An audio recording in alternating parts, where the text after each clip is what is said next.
Berkeley is going to start this plenary session that is focusing on what we can learn from students. So we're going to have a brief presentation, about 20 minutes with William Drummond, and then we're going to have a student panel made up from students around the system.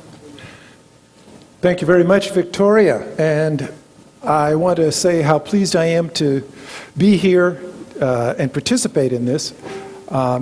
I'll tell you a little bit about my background. I teach in the School of Journalism at the University of California at Berkeley, and I've been teaching there since 1983. And what brings me to this particular discussion is some discoveries in my own teaching style and teaching methods that have evolved over the years, and I wanted to share it with you.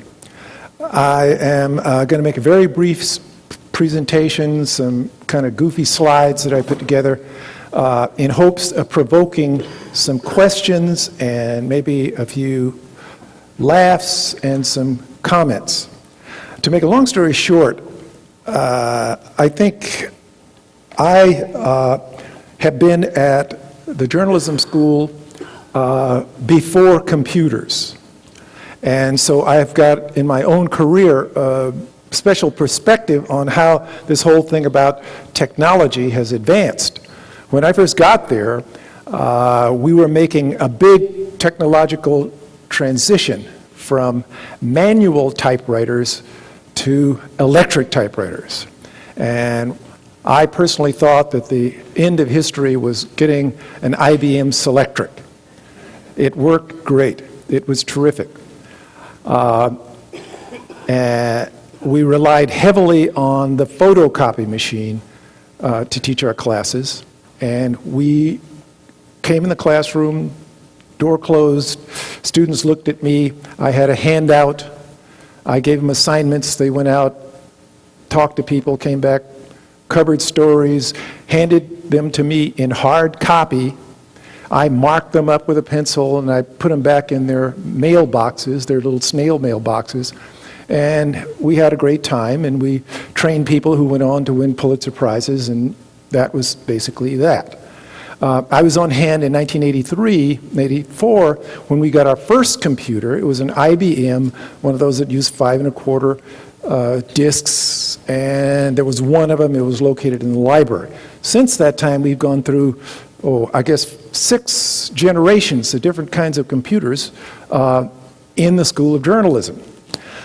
Now, the point that I want to make is that the students who've come to us during that period of time, over the last 20-odd years, have been going through a huge transformation, beginning probably in middle school, in terms of usage of technology. The students that we got back in the 80s were more or less not that different from us in terms of the way they learned. The teaching learning experience was all based on hard copy, photocopy machine, mimeograph, for those of you who remember that. But certainly in the 90s and then, beginning in the millennium, for a lot of reasons, students in social science classes and other classes in K through 12 began to use computers. And I think the experiences of K through 12 teachers will testify that this made things a lot easier. Students were much more motivated. They produced websites instead of term papers. There was no feeling of drudgery in producing these things as much. And they could share it with their peers. They could share it with their parents. So this began to kind of spread all the way through K through 12. The problem was that at our level, at the university level, certainly at my level, because I teach only graduate students, it was a much more gradual infestation of these kinds of expectations. I went to a conference, I guess it was a public radio conference. I worked for a number of years with National Public Radio, and one of the guys there back in the 90s who's dealing with all of this, digital stuff, he made this one comment that really stuck with me. He said, "Ours is the last generation that will speak digital with an accent." And I began to think that maybe digital really is another language. Certainly, it's an acquired language. You just don't come by it naturally. It's not something that you intuitively pick up. You have to struggle with it, and there's a steep learning curve. But like most foreign languages, when kids are really young, they pick it up. It's just one of the things that they do to share with each other, and it's not a big deal. But for older people, it's very tough. Leads me to my conclusion. Today's students are not just using computers for schoolwork. It goes way beyond that. There are some studies that seem to indicate that 90% of kids have used computers to illegally download music. Illegally. Meaning that they not only know how to use it, but they know how to stay one jump ahead of the sheriff in doing it. The evidence is that the music industry is in a state of collapse, mainly because students are no longer spending $16 to buy a CD when they can get it for free using their computers. Yes, this is scary because it seems to indicate that there is a real difference. Certainly there's a difference in expectations. By the time students arrive, even as undergraduates at Berkeley, their expectation of what would happen in a classroom is really different from what it used to be. Technology has no off switch. Once it got going, you don't have any control over it. And I was talking with Rory Hume moments ago, reflecting back on, the IBM Selectric. Nobody asked anymore after that. We wanted IBM Selectrics, and we were perfectly happy with that. But then all this other stuff became almost mandatory. It became mandatory to get computers. And I remember the very first computer purchase that we made, the dean of the journalism school, a very noble man named Ben Begdickian, who, bless his heart, is still on the planet, still writing books, still prescient, still very much active in all of this discussion about journalism. Ben was the dean, and Ben said, we're not going to do this. And we were stupefied.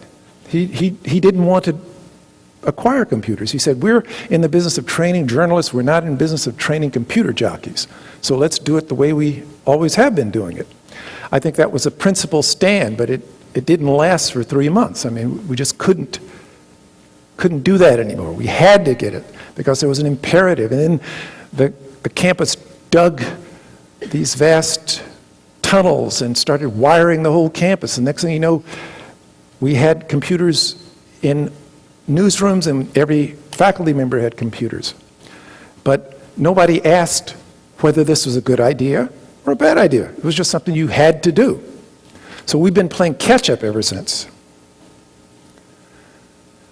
That's not a picture of this conference. It's a picture of another one. But this is kind of the way things are now. When people get in gatherings like this, including classrooms, at least 30%, 40% of the people have laptops that are open, and they're looking at them. So the question is, what are they doing with them? What are they doing with them? Are they Googling me? Somebody out there is going to Google Ben Begdickian?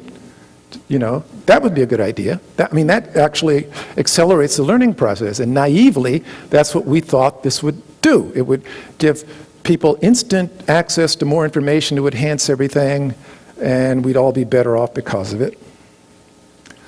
But I think the time has come now where we have a feeling that not necessarily, there's no free lunch, that the access to all of this stuff online, particularly the high-speed part of it, the ubiquity of it, and the miniaturization of it. I've got my little, iPhone, work of the devil, in my pocket. So it's with me all the time, easily accessible. We've made, as here on this campus, Wi-Fi readily available to everybody. So we're summoning people to do this with no control. Okay, I'm experiencing, just through anecdotal evidence and some research, but comments from colleagues and some other things that are turning up in the Chronicle of Higher Education, that people are becoming skeptical. Faculty members are becoming skeptical as to whether this access through laptops and digital devices is a good thing or a bad thing. If I were lecturing and, say, somebody was sitting down here and they were reading the newspaper, I would be really offended, because it seems as though they aren't really paying attention to me. They're doing something else. There was the Chronicle of Higher Education had a story about this very topic, and they gave this anecdote. At the University of Chicago, some professor was lecturing in the law school, and there was some kid sitting in the front row reading a newspaper. And the professor just stopped the lecture and walked down there and confronted this kid and said, "What the heck do you think you're doing?" And the kid looked up very sheepishly and said, "I'm so sorry, but my laptop is broke."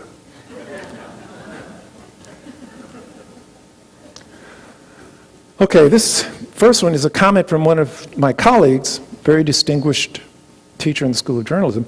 This is the first year I've taught when a majority of the students in my class had their laptop computers open all the time.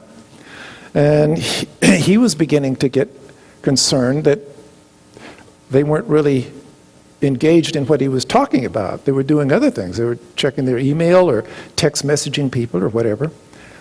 And a professor over at San Francisco State has made this edict: if you plan to be online doing other things, please don't come. So I think there's kind of a growing discussion about whether we can actually pull this back. You know, we can haul it back in, put that genie back in that bottle.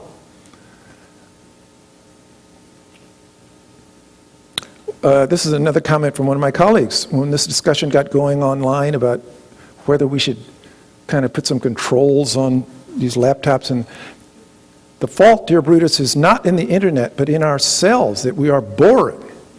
And I have to agree. That's probably why a lot of students are enticed not to pay attention and to check their email, their Facebook account. And I just made this observation. Isaac Newton was a dreadful lecturer. Absolutely dreadful. Students wouldn't come to his class. But he was a great researcher. So I think we've got to take some steps on our own to meet this challenge, and I'm really doubtful that we can put the genie back in the bottle. Every year at UC Berkeley, we have this really extensive survey of undergraduate students, and thousands. I think something like 12, 15,000 students respond to it. So it's a pretty good cross-section. 44% of the students spent 11 hours or more a week on instant messaging, games, shopping, and other non-academic computer-based activities. That 11 hours compares to an average of 17 hours in their schoolwork. 17 hours outside of class. So the kind of goofing off with the computer is, what, 60%, 70% as much as they're spending in their actual schoolwork. This is by, you know, their own accounts. Facebook, about which I'll speak considerably more in a few minutes, 64% of freshmen report using Facebook once or more a day. 64%. And only 4% of freshmen said they never use Facebook. That's a lot of people. So my conclusion out of this is that it doesn't really make a lot of sense to try to block this off and go back to the way we did things in 1983. My question is, Facebook, zeitgeist or poltergeist? Seemingly, social networking is the new Spanish influenza. It's just spreading all over the world. It's in so many different languages. I don't think that we can really stop it. So my idea was, is there some way that we can harness this and use it for an academic purpose? So I had a class that I was teaching. It was a freshman class, and I taught it for years. It's a class on sort of the history of radio. And it's a class I really love because I've worked in radio for years. I had a great passion for it. And I think I've taught it for about 8 or 9 years. And I had this feeling that I was, toward the end, I was doing more talking than anybody else in the class. Kids would show up. Absenteeism was a problem. And they would sit there and watch me, and I'd play some things, and I'd say, okay, what do you think about this? And it was just deafening silence. Oh, hour and a half class. It's really hard when you're doing all the talking. So I decided to try an experiment just last, I guess it was last fall, in which I decided that I would teach this class using Facebook. Instead of using a learning management system that was sponsored by the campus, we have a thing called B-Space, I would just try this and see if I could do it using Facebook, because I felt that if they were already there, if their eyes were already on Facebook, it would be easy enough for them to switch over and see what was going on with the class. I said, well, we'll just try this and see if I can manage that class doing that. And I found it was amazingly easy. It was amazingly easy. Most of the students in the class were already Facebook members. I was not. I was the only one. So I joined. There are some modalities you have to observe in order to do this. Like you have to create a group, a Facebook group, which is not difficult. And Facebook allows you all sorts of different levels of privacy. So I set it up with the ultimate of privacy, which is that it is secret, meaning nobody knows that it's there other than the members. So they would have to be accepted as my friend, my Facebook friend, which is not a real friend, it's a Facebook friend. And at that point, I would send them a message inviting them to join the class, and they would do so. And so I recommend this. You should give it a try. It's actually rather fun.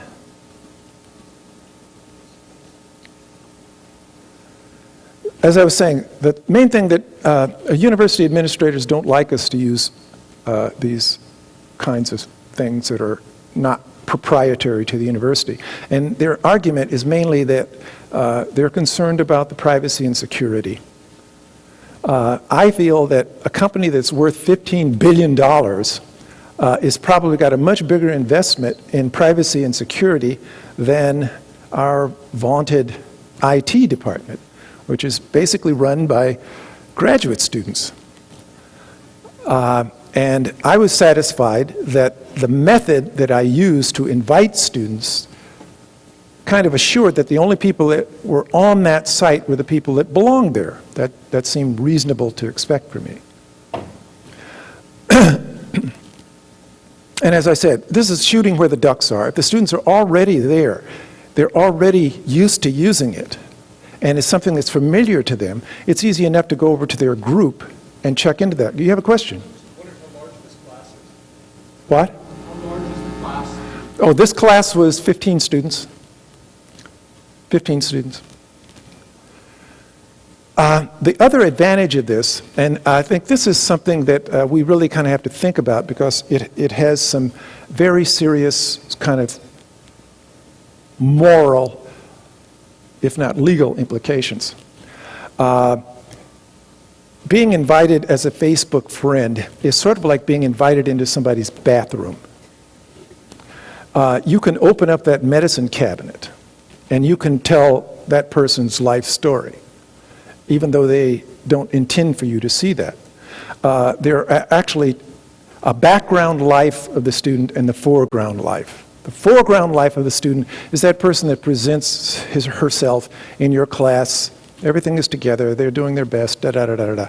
And then there's a background life of that student that you experience with Facebook in which they're being themselves with their closest friends. And this sometimes can be good, it sometimes can be bad. Personally, I believe it's good because I think that to be an effective teacher, it's like an intelligence operation.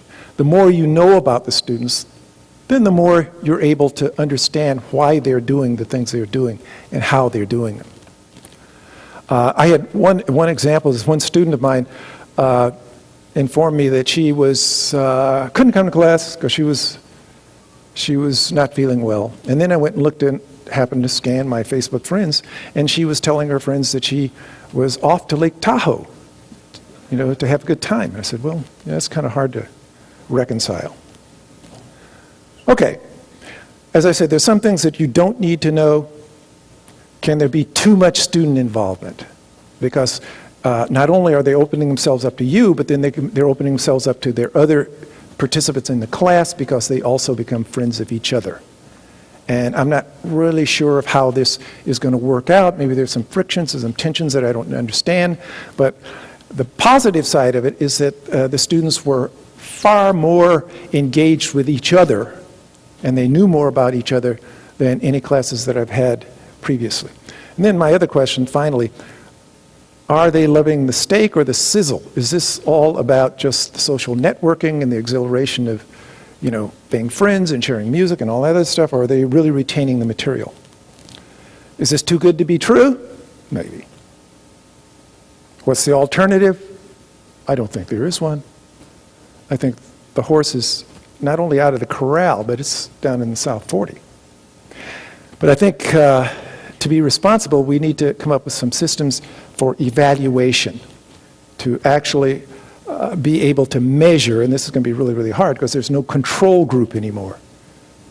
How are you going to do a double-blind study? You're going to take some students and just force them to do mimeograph and hard copy and all that, and then have other students take the same class and they get to use all the high-tech tools? That's not very practical. So, that's my song and dance. Thank you very much for your attention. Thank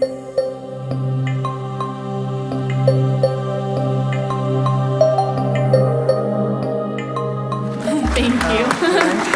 I'm a psych student and I minored in Spanish. And I also have some background in working in the public school system. I've been doing that for the past 5 years with pretty much every grade level. So I do have a little bit of exposure to how technology affects that population as well. My name is Kestrel, and I'm from UC Santa Cruz, and I'm an undergraduate student. I also just graduated. Ready for the class of 2008. And I'm studying language studies with a focus in Mandarin Chinese. And I've actually had experience working with lots of technology stuff on our campus as a computer lab consultant and as an intern for the Chancellor's undergraduate internship program. I'm Azure Stewart. I'm a graduate student at UCSB, and I'm actually an educational researcher. My interests are in technology and discourse practices through technology. I'm Sterling Weeks, and I'm from UC Irvine. I'm an undergraduate's computer science and engineering major. I also work for our network and academic computing services department, so what I'm hoping to bring today is both a student perspective and also from the support desk perspective on what we can be doing better to integrate technology into the learning experience. Hi, I'm Roshni Malani. I don't know. This one down here. Can everyone hear me? Okay. I'm Roshni Malani. I'm a computer science grad student at UC San Diego. My focus is on educational technologies from the student perspective. So I take a look at public digital note-taking. Well, welcome to our student panelists. We're really excited to have them join us. And firstly, I wanted to thank them for attending after graduation or after the semester and quarter. I think that's fairly phenomenal. In addition to that, to bravely sit before this particular audience and offer their views and their hopes and dreams and passions about education in this country and particularly in higher education. So, the format for this is going to be, they're going to walk through a few slides regarding our conference themes, sharing their views, and then we'll take questions. Thank you, I know, raise the mic.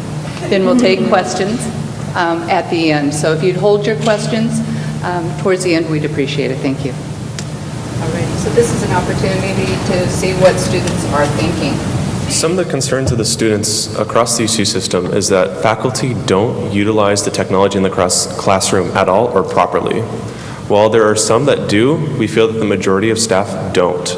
For For example, in any class, in any discipline, a faculty member can just not use it and get through the course with the majority of the students understanding the material.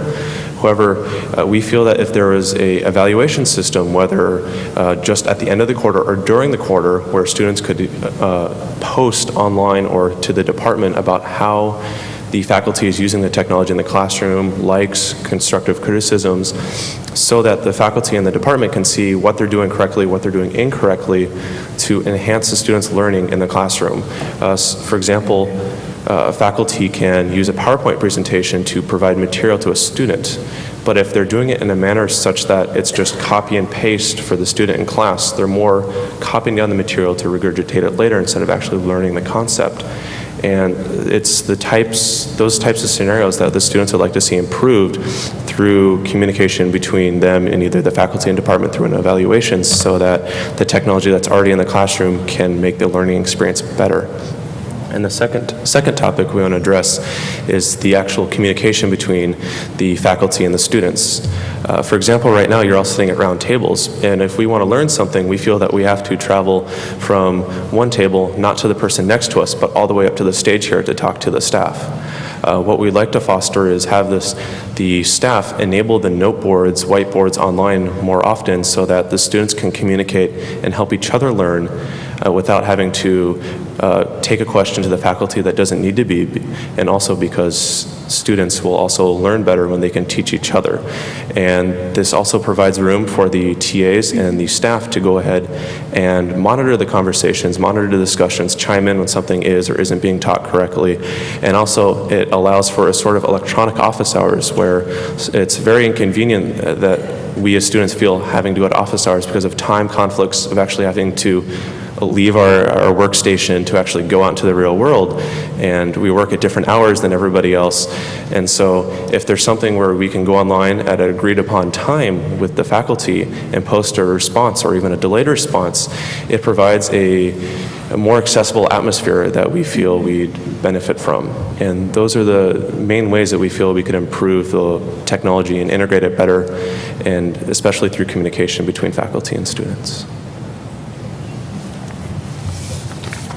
Okay, so when we were all discussing this yesterday as a team preparing for today, the main thing that stuck out for me was the fact that though there are many benefits in terms of incorporating technology into the learning environment, there are also setbacks that need to be addressed and that influence the students.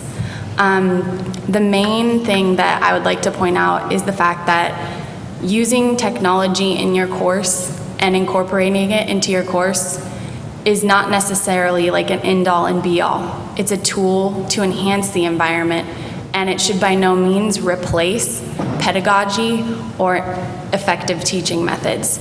So also, I think it's also important to consider that as all these new technologies come out, people have the desire to economize and streamline courses.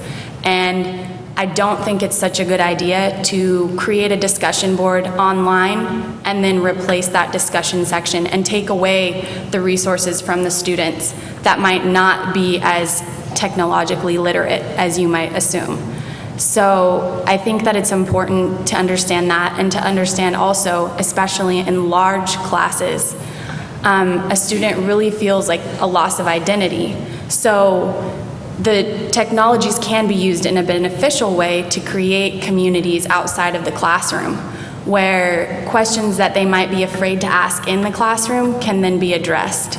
So I think it's a very delicate balance between using these technologies and just saying, I have them, I'm done, and using them in a way to enhance the learning environment for not only the students, but for the faculty themselves. So following up on Sterling's comment about doing evaluations of usage, my personal interests are in actually examining what goes on in the class while it's taking place with the technology. So I think it would be a very productive thing in the education community to actually examine what the culture is like and what the language is like to improve how to teach students. And I think that will also enhance student communication. Okay, so I kind of gave my spiel already because I can't see what slide is up there. But I guess I could add a few more things. Just that these other factors, these factors that I've already spoke of, and the fact that there are some cultural and social factors contribute to the student body, a majority of the student body viewing their experience here at the universities no longer as an education, but just as a process to receive a piece of paper that says that they have a diploma so they can write that line on their resume and get a job. So I think that these technologies sometimes create a distance between the instructor, and they can create a loss of community that then makes the student feel as if they're detached from the learning experience, which means, okay, if they're not going to care, I'm not going to care, and I'm just going to use this to benefit myself. So I guess that's what I would add to what I've already stated. So for the next slide, one of my main questions as a researcher is actually looking at the implications of technology in the classroom, which is very important. As a graduate student, we use it more as a community to discuss ideas and be accountable for our actual learning by creating questions. So I think that's something that I'm also interested in finding more about, how we can implement technology in learning. I would like to chime in on that. For everyone who's worrying about this new breed of online communication between faculty and students, I think it's going to happen inevitably, and I think one important thing is the dialogue between the two needs to remain professional. Of course, with the faculty, we don't have an issue there. With the students, we need to remind them, whether it's in the syllabus or something stated across campus, that when you're communicating with a faculty, staff, anybody on the campus, it needs to be in a professional manner and not using these acronyms or slang, because it's like a face-to-face meeting, and this is what the person you're talking to is expecting. So it's important that we educate the students and notify them that they need to be speaking in a not digital manner, but actually in a face-to-face professional manner. And I think that goes along with just the general idea that we were discussing yesterday about setting expectations for your students about their uses of technology. You know, how often you'll be able to check your email, because instructors don't have a whole bunch of free time, you know, and we understand that. So just letting us know how long it'll be before you can get back to us, and, you know, what your expectations for, like Sterling was saying, the professionality of the communication is really important. I wanted to chime in. There's a fantastic book called My Freshman Year that'll give you a really good perspective on students these days, right? The digital student, basically. This professor, she used a pseudonym, Rebecca Nathan. She was a professor of psychology at a state university. I don't know which university, but she basically submitted her high school transcript and applied for college again, like 20 years later. And as an ethnographer, she went in and observed and actually lived in the dorms and you know, tried that digital student life cycle. So to get a really good feeling, really good understanding from an ethnographical research perspective, I really recommend this book called My Freshman Year. Okay, I didn't know I was talking about evaluation of student learning, but a lot of my research is student-oriented technology. I understand it's really difficult to, for some people to adapt to the new technology, right? So if we can just support the students, because the students are using it, and to support them in a pedagogically beneficial way. So encouraging things that we know are good, like peer learning, inquiry learning, active learning in the classroom, without really requiring any change to current practices, I think is the best approach to go.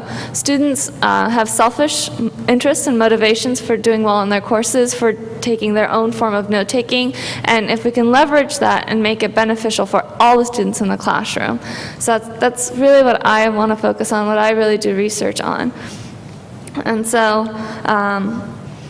assessment in the classroom is a difficult thing. We were talking about assessment in large peer communities, or peer-based learning environments, and students have a really good understanding of each other's abilities, and the trick is allowing them to express without their friends finding out what they think, right? And so just quick, like web-based polls. You can write a simple web form that students log in at their own time, their own space, in their own room, right, away from their team members, and give feedback on a regular basis, like daily or weekly. And classrooms that have like 6 to 8 people working together on a group project. That's the best way we can do assessment in peer-based learning environments. I think it's important to note also with regards to assessment that especially with the plethora of information that's available at our fingertips, so many of my peers and at times myself expect to just find knowledge quickly. And I think that a lot of times that influences their perspective of courses. The fact that they view the course as just what's going to be on the test. What do I need to know to pass the test? And I think that as instructors, it would be extremely important to communicate at some level that, yes, assessment is a component, but it's also important that you have the valuable tools for critical thinking and the desire and the passion just to learn in general and find answers for yourself. And part of that, I think, is emphasizing the learning process, that in order to learn something, you have to be able to make mistakes, be willing to let yourself make mistakes. And students today, even though we have all this technology, coming out of our own fingertips, basically, we're still, in some ways similar to the students of the past. And I feel like the system that we have in place now of assessment is not necessarily serving our students the best, because if you take an exam at the end of the quarter, you almost never see the feedback that you got on that exam. And how are you ever going to learn from that? And how is that, shaping our learning experience? So just reinforcing the idea, that we should be able to make mistakes, but learn from that and, reward the chance to learn from your mistakes.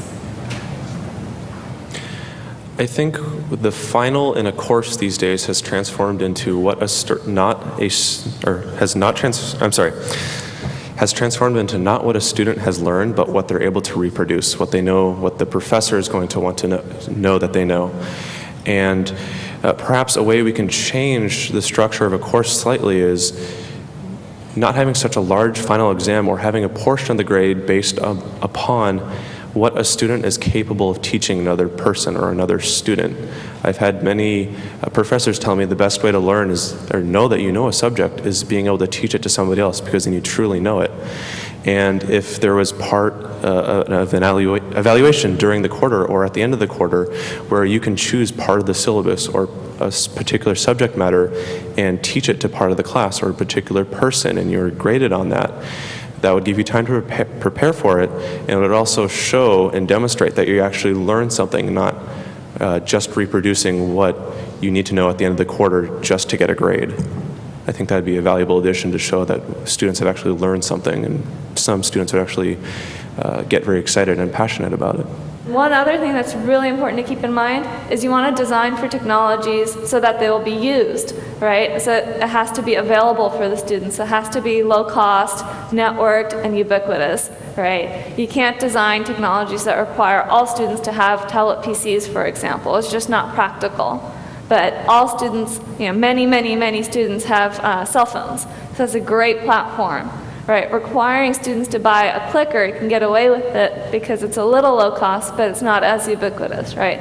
That students will complain and so forth. So really targeting ubiquity is the best way to go about designing technologies.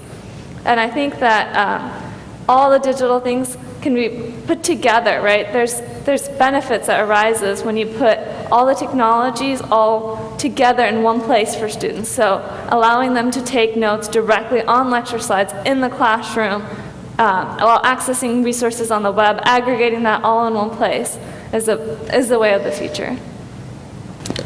All right, I think I have the last bit here, so thanks for your patience. I'm going to talk a little bit more about students' involvement in sort of the policy-making aspect of education and educational technology. I personally was an intern this year, as I mentioned earlier, for our Learning Management Systems Assessment Project, because UCSC is in the process of selecting a new LMS for our campus. So the first bit I have to say is, why is student involvement important? I feel that you all may have been students at one point too, but it's easy to get disconnected from your students, even if you're an instructor, because everyone's bogged down by so many administrative worries and bureaucratic worries that it's really easy to get out of touch with people. And students can offer personal insight into their uses of technology and their experiences in education, and they have valuable connections to the student community that you can utilize. And I think that involving students also creates a lasting connection to the university for these students, and this sort of connection is what makes them remember you in the future and give back. And so how to involve students is another problem entirely, because it's very difficult to involve students because they have lots of constraints on their time just like you do. A lot of them have lots of courses going on at the same time, and a lot of them have jobs, sometimes even full-time. And they may not have the interest even, but there's a lot of different ways you can get involvement. One of them is focus groups. They can provide valuable quality information in depth on what you'd like to know about, but you need really, really strong incentives for students to participate in this because they have to go out of their way and make time. And you often have to settle for quality over quantity because not many students will have the time to come.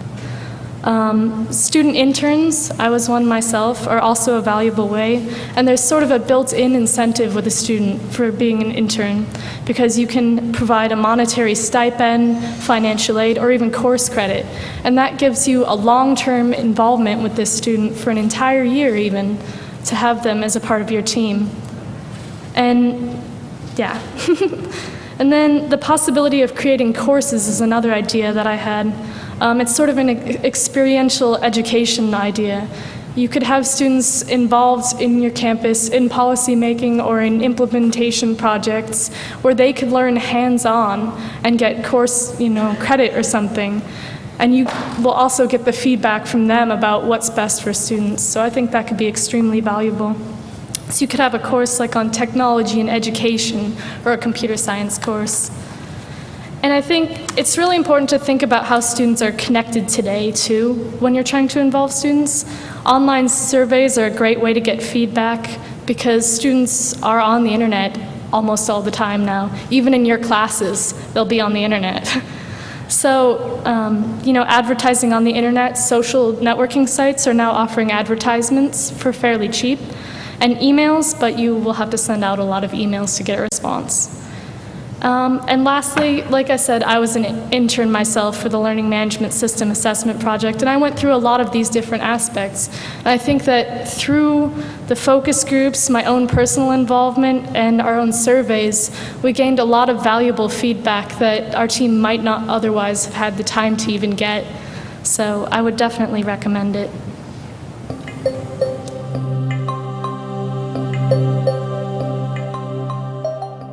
I have a question. You can take it either on the best or the worst. And I'd like each of you to do it separately. What was the best or worst class you took? And what was the teaching style that was used in that class? The worst class. Could be the best. Okay. No, I'm going to go with the worst. I would have to say the worst class that I took was actually a Spanish course. And the way it was taught, I was told by fellow students, was the traditional way that they teach in Spain. And I really struggled, just not only because of the language barrier, but just because of the plethora of materials that we were expected to keep up on. And that is an example of a course in which there was absolutely no technology. Her email turnover was minimal. So you had to rely on office hours, you had to rely on face-to-face contact. And so I ended up actually taking that course pass no pass because I wanted to not be a crazy person. So that would be my worst course here. I'd have to say that my best course was a course in which the professor was really, really passionate about what they were studying and were able to communicate that to their students. It was actually a history course. You can imagine history can be kind of boring sometimes, but this professor really loved it. And in addition, they were a great teacher, and they were always able to involve the students through a variety of different types of activities, small group activities, role-playing activities, discussion activities, and even like reading responses. And I felt that by the end of the course, we were a really tight-knit group, which was really great for a class of 50, you know. And we even organized our own study groups on our own time. I would have to say the best classes I've ever taken is probably this year, my first year in my doctoral program. I would have to say that what made it different compared to my undergrad is that I'm actually I'm being challenged, and I have to be accountable for my work and create questions, and it's really helpful that I have an advisor who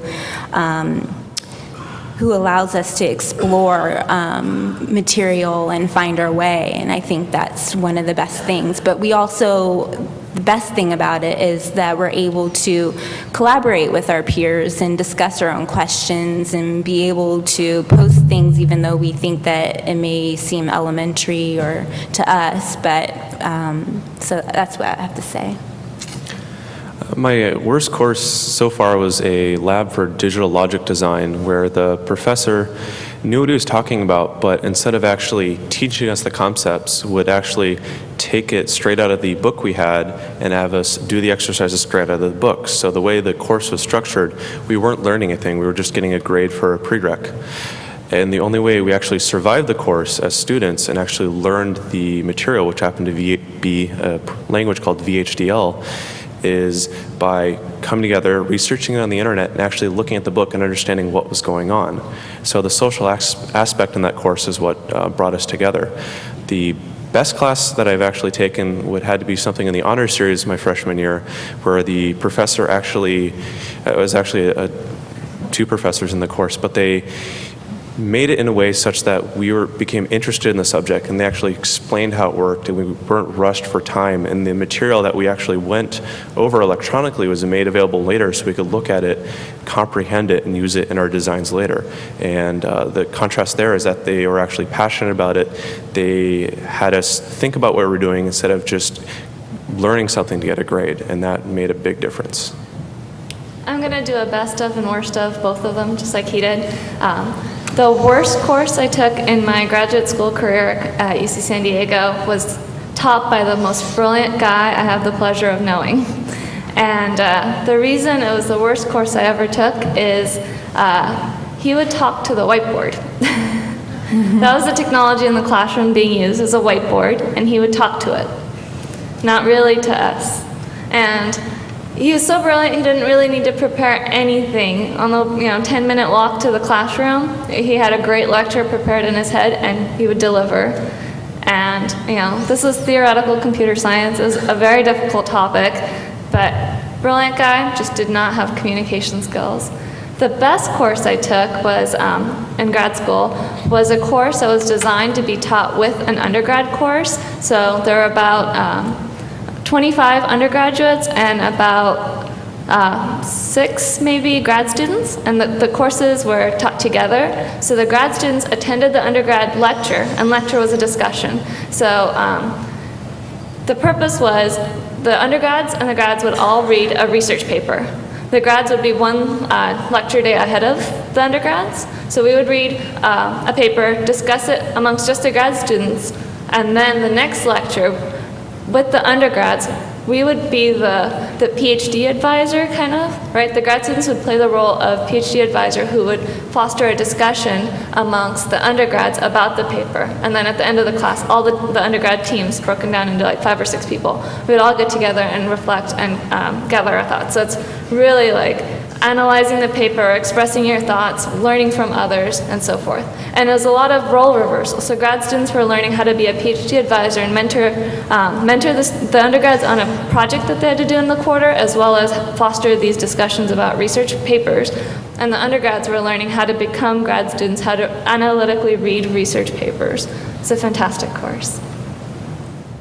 I had question about, I do a lot of reading about how technologically literate undergraduate students are. And in my work, I'm a librarian. I work a lot with students, and I find sometimes a huge disconnect between what I'm reading, what research says undergraduate students can do with technology, and then what some of the students I work with can actually do with technology. For example, I've worked with some students and they've never had experience with discussion boards. So when I talk about a discussion board, they don't really know what one is or how to use one, how they would use one. But that's just some students, and then other students, of course, have more experience. But I was just wondering what your take was on the level of technological literacy undergraduate students. I would have to agree with you for the most part. I've noticed the same thing. I personally struggled with it when I came here to UC Davis, and all of a sudden I was at a point where I had to check my email every day, which was something that I never did at my community college before I transferred here. So I would definitely agree with that observation, and I think that's something that needs to be taken into consideration because there's still a vast majority of the student population that is not technologically literate. And how are we going to teach those students? If we make things so technologically streamlined, those students are going to slip through the cracks and be at a disadvantage. I don't necessarily agree that it's the vast majority of students personally. I think there's a difference between academic technology and the technology students are using in their daily lives. And whether they can bridge that gap or not is sort of on a personal case-to-case basis. And so when they come to college, they have to learn a lot of new technologies, like discussion boards or researching on library web pages. Using Melville, for example, was kind of confusing for me. And so getting help with those specific things could especially be very useful, I think. I'd also like to say that while there is a wide variety of knowledge between the students, we all pretty much use technology in our daily lives. There are some people who still do not. It's just a matter of retraining once we come to a specific school, a specific university, our ability to use the technology that we have in our homes and our personal lives to the proprietary systems at the school. So there should perhaps be a course, a booklet, something recommended or mandatory that informs students at the school that yes, you're going to run into this note board online. Yes, this is how you use it. You need to check your email. If you have questions, there should be sessions or somebody that can be reached to teach the students this is how it's done and how it can be more efficient in their career there at the university. I have to say that there is a disparity between technology. I work as a grad advisor on campus, and so I see first-generation students who have not been exposed to computers. I've worked in industry where I've seen people who didn't even know how to turn on a computer or even know how to open up a web browser. So I think there is a divide between certain students who do have access to computer and experience to it, and some that are more who have grown up with it. So I think there is a disparity. Understanding the wide range of abilities and technological savvy basically is really important when you're designing technologies and choosing which technology to bring into the classroom. So you always have to keep that in mind. And that's why one of the thesis hypothesis that I'm exploring is how can we introduce technology that doesn't really require any change in the classroom. I have a question about email. We try to use, in a school of dentistry, so we have students who all have bachelor's degrees, and we have tried to use technologies that they use in their daily lives, and of course email is one of them. But they do tend to ignore our emails, but we have emails that come from, general campus, and we have emails for the courses. And we have a real problem with communication with the students not responding. I'm hoping that you can give me some insight into that. I mean, I've been considering Twitter. I just need to understand how I can manage the email situation in such a way that we communicate better than we do now. I think the main problem stems from the amount of information we encounter daily in our lives.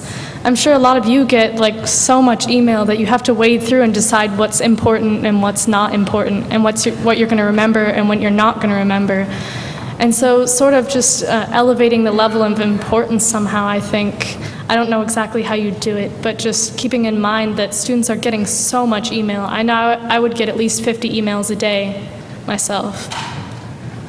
Yeah, I would definitely have to agree with that point. And also some things that could help are your subject headings, so that it's clear the urgency of the actual email, because I get an inbox sometimes when I'm reading for a class of like 100. And so I have to look through, and I just look through subject headings. And especially if this person isn't used to getting an email from you as a contact, they probably would just glaze through it. I think what can be done to improve the communication between you or your staff and the students is actually notifying the students this is an important way that we communicate. And when we're sending emails between each other, like we've mentioned, there needs to be subject headings. A great way to go ahead and sort those messages is something called a message filter, where maybe once a day, instead of checking their main inbox, they can check a folder that's designated specifically for something that's tagged as this course or this email address. And I know from my personal experience, we get a lot of university emails, so sometimes when you don't sort them, they just get lost in the mesh there of all the other emails, and they may get overlooked. But if it's something for a course, then the students just need to be made aware of it and have it in a specific section so that they do know that they need to read it and go over it.